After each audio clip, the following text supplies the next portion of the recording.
teise platsi otsa. Kannupoisid näitavad ka väledaid jalgu, sest kannupoistel on lahingus ja ratsuturniiridel täita oma väga tähtis roll, hoida hobus, aidata rüütlit, riietada rüütlit. Meie rüütlid on praegu kerges rönnasjärgid, mis olid populaarsed või kasutusel varakeskajal ja täismetall raudrüüd tulid juba hiljem ja kui tulid musketid, siis kadus ka nende tähtsus, sest musketikuul läbistas kõik, mis oli ka rauas.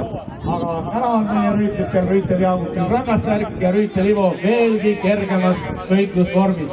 Ja rüütel Mikkel, palun anna rüütel piik ja piigivõitlus üks traditsioonilisemaid alasid. Ja meie võistlus on väga lihtne, peale stardikäsklust jooksevad rüütlid oma vastaskujune ja nende vastas on meil väikene vaenlane ja vaenlane tuleb piigi otsaga paisata tünnis. Võistleme kahe võiduli.